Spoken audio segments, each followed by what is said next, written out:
Looks like everything is balancing right now. We have the temperance.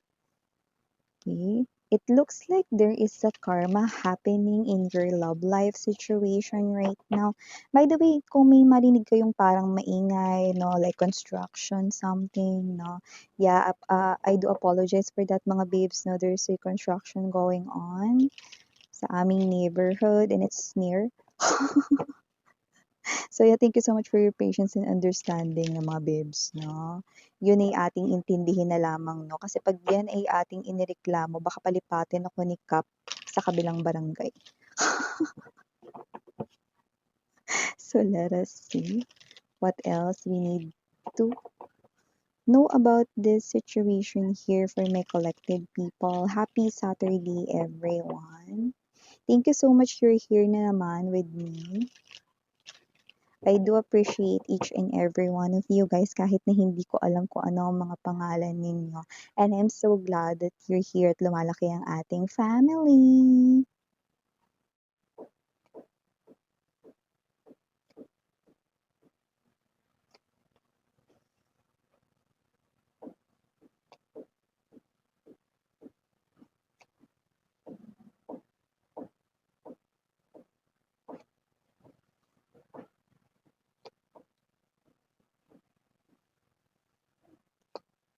Hmm. Yeah, ano pa nga ba? Ano pa nga ba? Three of Swords energy, Knight of Wands right here, no? Bottom of the deck. Okay. Seven of Cups, Six of Coins, and the Four of Swords energy. So, yung iba curious na lang kayo rito 'no, per sa nakikita ko mas okay na kayo ngayon. So, may gano'ng klase ng energy yung napi-pick up natin for today. Pero yun nga, bago natin ito pag-usapan pa more, let me just greet everybody first. Hi and hello there everyone. My name is Yan. Welcome new subscribers and to my returning tambayers. Thank you so much sa inyong walang sawang love and support for me. So, yun nga, wala tayong gender dito, babae, lalaki, LGBT, lahat ay welcome ha. Puwede rin pong i-switch yung mga roles dahil possible talaga magkapalit-palit kasi general reading ito. And at the end of the day, lahat ay may free will na free niyong gamitin anytime, anywhere. So yun nga mga babes, gusto ko lang i-share 'no, yung isang, nakakatuwa 'no, na experience yesterday. So yun nga mga babes 'no, yeah, meron akong naka-bump 'no, na someone na sinasabi niya that he is a fan, 'yan 'no. Kasi, yeah, 'no, sa may MOA Starbucks 'no, so 'yun, okey. And 'yun nga 'no, um, kaya pala parang, tumitingin siya 'no, kasi parang namumukhaan niya ako. And then he approached me 'no, "Miss Yan?" High priestess nga daw, tapos 'yun parang tuwang-tuwa siya and then, this person right here 'no is paulit-ulit niyang sinasabi na, kahawig mo pala si Kim Ji-won sa personal, 'yan 'no. So parang nakalima siyang gano'n kaya parang pulang-pula na ako sa hiya. Kaya kung sino man siya na na sobrang natutuwa lang ako 'no, yan mga babes 'no, si Kim Ji-won ito siya, 'yan 'no. So siya yung sa Queen of Tears, 'yan 'no. So, ganyan sinasabi niya parang nakalimang beses ata siyang ulit 'no, na kahawig ko daw sa personal 'yan, si Kim Ji-won. Sige nga mga babes 'no. And yun nga 'no, sobrang alam mo sobrang na-inspire lang ako 'no, kasi sinabi niya na na-dream niya talaga 'no, na ma-meet ako in person, 'yan 'no, ng personal. And then he mentioned as well na hindi naman talaga siya as in taga Manila, okey. Sa province talaga siya 'no. So, uuwi rin siya, ito totoong weekends na 'to 'no. So, parang tinuturing niya ito 'no, na swerte 'no. Imagine, sobrang na-touch ako ro'n 'no, someone's dream is to meet me in person 'no. So, sobrang wala lang, sobrang mas na-touch lang ako and mas na-motivate ako na mas give in dito sa aking purpose in life, no, by giving you readings every day. And thank you so much for that very warm support. And yeah, mga babes, no, to that person, yan, thank you so much for your patronage. And yun nga, no, sa'yo talagang nakakalokang reaksyon. And yun, no, happy to meet you. So, yun, no, yun yung mga babes, no, wala, shinare ko lang. No. So, yun nga, napag-usapan na natin ito. Pero yun, bago yan, meron pa tayong other channel. Link is down below sa ating description box. So, if interesado, i-click lamang yung link na yan at kayo ay mariredirect na rin doon. No? At yun nga, timeless ito, pwedeng nangyari na sa iba nangyayari naman ngayon at sa iba ay mangyayari pa lamang. Kaya naman, just take how this resonates, no? And okay, so nakikita natin dito, no, kagaya ng minention ko kanina, Nine of Swords, Eight of Swords energy. Okay? Parang ito yung bagay, no, na pwedeng curious na lang yung iba sa inyo ngayon, no, pero masasabi mong okay-okay na kayo, no. Yung iba naman, pwedeng kayo ito, no, na parang gusto mo lang malaman. 'No? Pero parang yung iba sa inyo, okey lang kahit hindi ko na malaman yung sagot ngayon, miss, yan. Pero with the Nine of Swords energy, Eight of Swords right here, 10, look at that, see? 8, 9, 10 of Swords energy, Five of Cups right here, 'no? Five of Coins. Ang pinakatutumbok nito is parang gusto ninyong malaman kung bakit kayo iniwan ng inyong ex-lover dito. Ano yung mali sa akin? Miss yan. Yan, no? So, glad and very fortunate tayo na malaman, no, yung sagot mula dito, no? So, mga babes, no, don't think about it na. Okay? So, wag mo na 'tong isipin, yung iba hindi naman na kayo as in super focus dito. Yes, dati, super focus kayo rito sa tanong na 'to, 'no. Pero yung iba ngayon parang curious na lang, okey lang kahit hindi na nila malaman yung sagot, 'no. Pero ito, universe is bringing you the answer. Mga babes, wala kayong mali dito, wala kayong kasalanan dito. Oo, sabihin na natin, 'no, hindi kayo perfect rin, 'no, na individual. Pero dito, kung bakit iniwan kayo ng person na 'to, 'no, at ang tanong ninyo sa sarili ninyo, bakit? Ano ang iyo ritong nagawa or saan kayo nagkulang? Wala. Eight of Cups energy right here, Three of Swords, Knight of Wands, sadyang malandi lang talaga siya. It's his nature. It's her nature right here. Three of Swords right here is the heartbreaker. Knight of Wands. Kaya naman kung sino man tong energy na to, no, wala ka naging pagkukulang sa kanya. Actually, sumobra ka pa nga. Wala ring mali rito sa'yo mga babes, no? Walang mali rito from your physical appearance, no? Up to your external na actions, no? Or kung ano man yung mga parang ginagawa mo for him or her, no? Wala.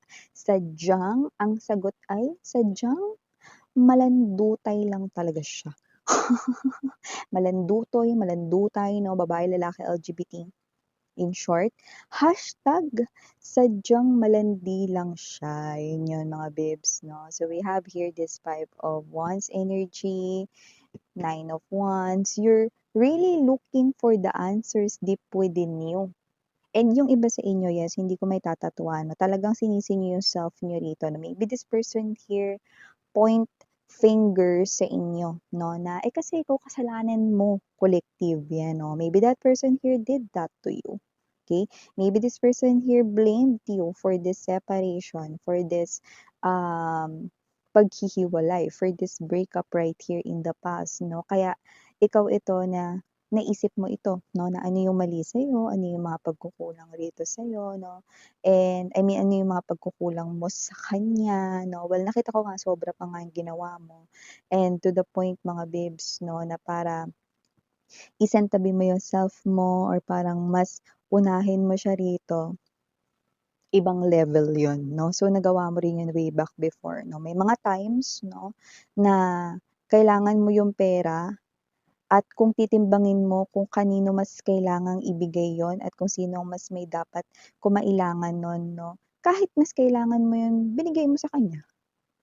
may gano'ng mga situations before, tinulungan mo siya in terms of financial kahit na kung titingnan mo at susukatin mo, i-a-assess mo kung ano yung dapat na mas unahin 'no, mas uunahin dapat yung sa'yo 'di ba, kasi mas importante yun pero inuna mo pa rin yung kanya 'no, kahit na yun ay hindi naman gano'n kaimportante 'di ba. So may mga gano'ng instances way back before 'no, at yung iba naman sa inyong mga babes nakita ko rito 'no, na kakainin niyo na lang 'no, isusubo niyo na lang, binigay niyo pa dito sa taong ito 'no. So meaning to say mga babes 'no, puwedeng naapektuhan na rin pati yung budget mo 'no, pagpapasok ka sa work, yung pamasahe mo, yung pagkain mo 'no, nagtipid ka kahit pera mo naman yun 'no. So nakita natin dito mga babes na ewan ko ha, pero yung iba nakita ko rito, posibleng wala silang trabaho, yun yung nakita ko dito 'no. So either wala tayong gender ha, okey. So kung sino man 'tong energy na 'to 'no, either wala siyang trabaho, ikaw ang bumuhay sa kanya tapos palahingi pa siya rito, pala bili mo ko niyan, bili mo ko nun 'no. Yung iba naman puwedeng may trabaho, pero hindi mo maramdaman na may trabaho siya rito 'no, kasi pati yung iyong pera ay nagagalaw din 'no. Kung kayo ay nagsasama way back before 'no, as in kayo ay live-in together na nakita ko rito na ito yung klase ng energy na hindi mo naramdaman yung hating kapatid. 50% sa'yo, 50% sa kanya, yung hati, walang gano'n, 'no? Parang yung sa'yo 70% kanya 30% lang, 'di ba? So, kung sino man 'tong energy na 'to, 'no, aba, teka nga naman, 'di ba? Tapos kung sino man 'tong energy na 'to, 'no, yeah, Eight of Cups energy. This person right here 'no, sinisi niya kayo rito kung bakit may ganitong klase ng sitwasyon 'no, na, paghihiwalay, separasyon, breakup rito 'no, dahil daw kasalanan mo, ayan 'no. So, ikaw yung may kasalanan kung bakit nagkaganito 'no, at ba't ganito yung landas na kanyang pinili. Aba, teka nga naman. So yun ay parang excuse palusot niya lang mga babes 'no, kasi alam niya rito 'no, na iisipin mo talaga yun because you are coming from the place of love. Alam ng tao na ito na love mo siya. Kaya naman mga babes kapag sinabi niya sa inyo na kasalanan mo ito ay paniniwalaan mo. That's why kaya ka naging ganito, the Nine of Swords energy, but I was about to say the Six of Swords 'no, pinipilit mo na maka-move on dito ng mabilis 'no, pero everytime na maiisip mo ito 'no, dahil sinisi ka niya rito, okey, sinisi ka ng tao ritong sobra mong minahal 'no, kasalanan mo daw kung ba't kayo nag-break na inisip-isip mo na yun yung tumatak sa'yo rito 'no, na kasalanan mo. Kaya you look for the answer inside you, deep within you, natagalan ka rito kasi hindi mo na talaga mahahanap yung sagot dito sa sarili mo mga babes 'no. Dahil ang sagot dito ay sadyang malandi lang siya. Iniwan ka niya, may separasyon, may breakup, may hiwalayan, okey? Dahil malandi siya, period. Yun lang yun 'no. This person here is just trying to put the blame on you. 'Di ba? Or this person here 'no, is someone here na gusto niya na ibato sa'yo yung mali kahit na alam niyang siya ang mali. Yeah, alam niyang siya ang mali mga babes 'no. So yun ang nakita ko rito. Ikaw naman, dahil mahal na mahal mo 'tong mokong na 'to way back before 'no, pinaniwalaan mo yun lalo na nung super fresh pa yung mga pangyayari 'no. Baka tama siya, nakita ko rito may mga umiyak 'no. Baka tama siya, ganito ako, ganyan ako 'no. Ano 'to, siya lang perfect, wala siyang pagkakamali, 'yan 'no. Yung mga bagay na pinaniwalaan mo mga babes dahil sinabi niya mga babes 'no, hindi yun totoo dahil nakita ko rito na sobra-sobra pa nga yung ginawa mo para sa kanya. To the point na parang halos wala na nga ritong matira sa'yo. You know that word latak thing? You know that latak word, okey? Yeah, that's Tagalog word. I'm so proud of myself. Super konti na lang yung natitira sa'yo ta's binigay mo pa sa kanya like latak na lang natitira sa'yo pero binigay mo pa rin sa kanya 'no, and this person here, how dare him or her 'no, say those things to you, 'di ba? Well, definitely he said it 'no, she said it way back before, 'di ba? This person here blamed you, point fingers on you, this person here confuse you, make you believe 'no, na ikaw yung may mali dito, no? And you suffered for years believing that nonsense thing. It's not your fault here, sweetheart. It's just that he's so flirtatious. Okay? Malandi siya right here. And this person here do not know that word seriousness. No? Kasi sa vocabulary ng kanyang brain, walang serious na words. Yung nakita ko rito, we have here the Seven of Cups energy, Two of Coins right here. No? So nakita ko dito that this person here is someone na talagang nag-played ng trick sa mind mo, no? And for a lot of you, nakita ko rito, no, na nag-suffer kayo and it's a torture for you ng maraming taon right here, no? Pero tingnan mo talaga yan, Six of Coins energy, hanggang ngayon, sweetheart, no, itong tao na to ay nagbibigay pa rin ng atensyon sa iba, no? So, paanong gano'n, Miss Yan, no? Kunwari may ka-connect siya ngayon, sabihin natin may ka-live-in siya ngayon, no? Hindi lang yon ang nag-iisang babae or nag-iisang lalaki sa buhay niya. At nakikita ko rito na marami pa siya rito. Alam mo, para sila ritong chart, no? Marami pa siya ritong ka-connect, no? Kunyari, ito yung person mo, may ka-connect siyang isang person, no?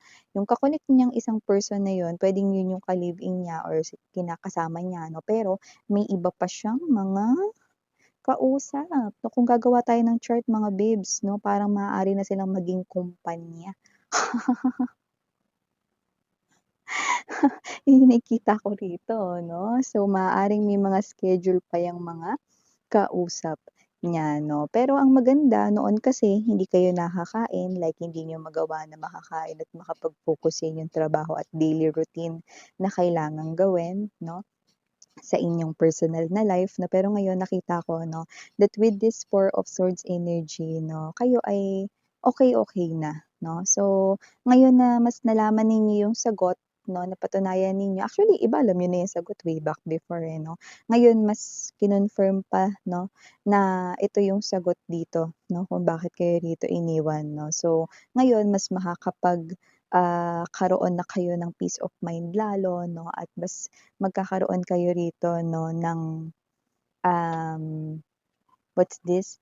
Magiging mas guilt-free na kayo at mas makaka-move on na kayo, no, with your own life na yun na nakikita ko rito. Yan. Yeah, matagal nang nasa inyo talaga yung truth. Look at this sword, no? Yan, no, nasa ilalim, no? Nasa ilalim mo tong sword na to, no? And this is the sword of truth.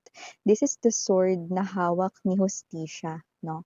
Ng justice energy. So, I think this is something here, no, na mas magbibigay ng balanse sa buhay mo. Ang katotohanan na to na siya ay sadyang malandi lang at wala kang kasalanan dito. So, yeah, mga babes, ito yung mga messages right here for you. Guys, again, I'm Yuriana on me, Sarang Heo, Love and Light. And,